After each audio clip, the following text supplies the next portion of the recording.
지난 6월 21일 날 최혜병 특검 청문회에서 의원들이 좀 계시라 하는데도 마구잡이로 퇴장을 하셨죠. 여기에 대해서 사과할 여유가 없으십니까? 마구잡이라는 말씀은 좀 과하신 것 같고요. 제가 그날 최혜병 사과할 생각 없으십니까? 저 역할 다 하고 갔습니다. 그래요. 자, 질의하겠습니다. 재판 받아본 적 있습니까?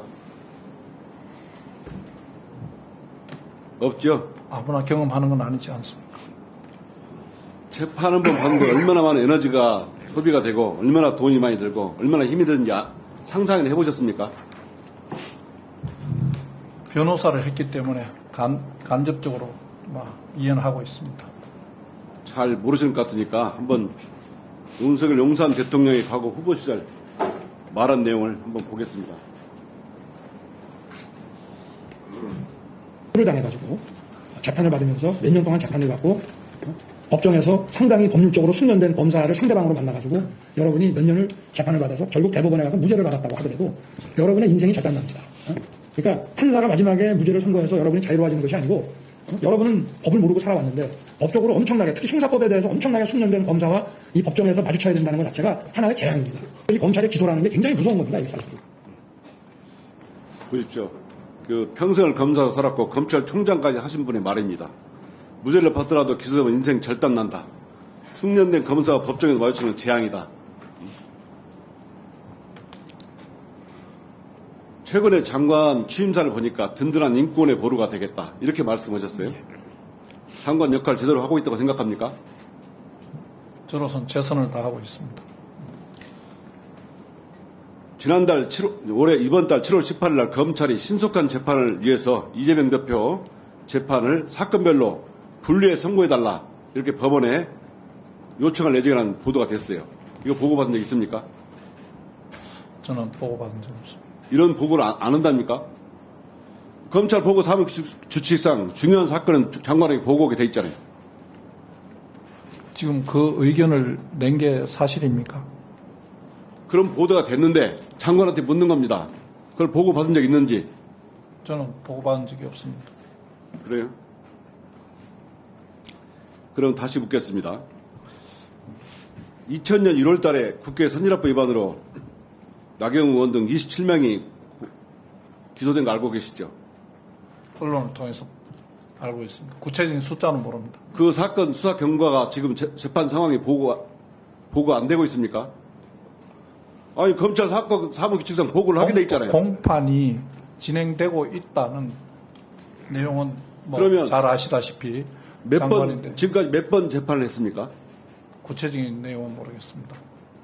지금까지 계속 정인 소환해서 조사하고 피고인 아니, 그 사건이 기소된 지가 벌써 4년이 됐습니다. 이 사건은 검찰 보고 사무규칙상 장관에게 보고하게 돼 있어요. 보고되고 있습니다. 그럼 몇 번 재판했는지도 모르셨단 말씀입니까? 그 횟수를 제가 기억하지는 못하겠습니다. 그 사건은 2000년 1월 달에 기소한 후에 지금까지 총 37번 재판을 했습니다. 그런데 그러면 1년 보면 2달에 한 번씩 재판을 여는 셈이에요. 이 사건에도 관심을 가져본 적 있습니까? 그 사건 구체적인 진행 사항은 법정에서 진행되는 구체적인 진행 사항이 아니고 왜 재판이 이렇게 느리게 진행되는지 물어보거나 관심을 표명한 적 있냐 그 말씀입니다. 지금 재판과 수사 지연이 곳곳에서 많이 벌어지고 있어서 그 사건만의 문제는 그런 아니라고 말씀이 아니지 않습니까?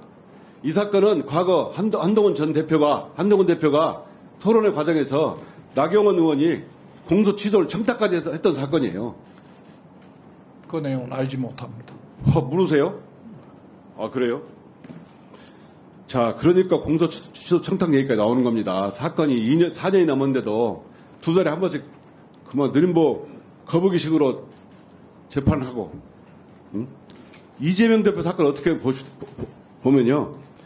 그 백현동 사건에 관해서 가장 중요한 것이 기록이 제공되어야 변호를 하게 되는데 지금까지 9개월이 넘었는데 변호인들한테 근거 기록을 안 주고 있다고 그래요. 장관님 혹시 아십니까? 구체적인 소송 법정에서 벌어지는 회의에 법정에서 대해서는 벌어지는 일이 알지 아니고 이런 일은 장관한테 검찰 보고 사무규칙상 보고를 하게 돼 있어요. 위원님도 잘 아실 텐데 그런 구체적인 보고가 아, 증거 자료를 제출했다 안 했다 이런 것이 언론에 나와서 제가 아는 겁니다.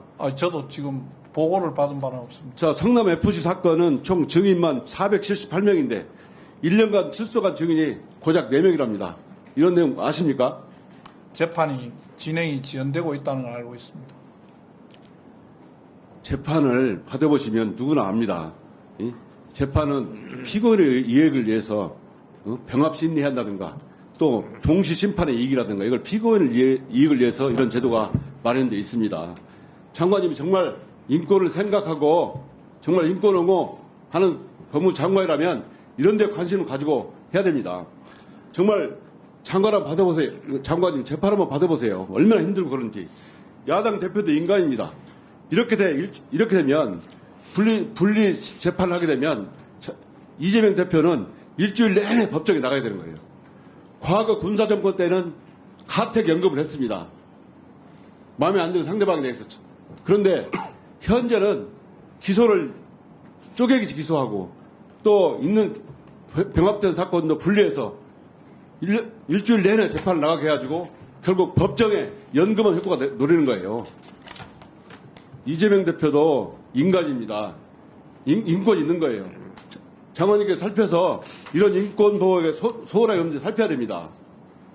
윤석열 용산 정권이 정말 살아있는 권력을 수사하지 않고 김건희씨를 수사하지 않고 최양천 야당 대표만 이거 죽이가는 거 정말 나중에 국민의 심판을 받게 될 것이라고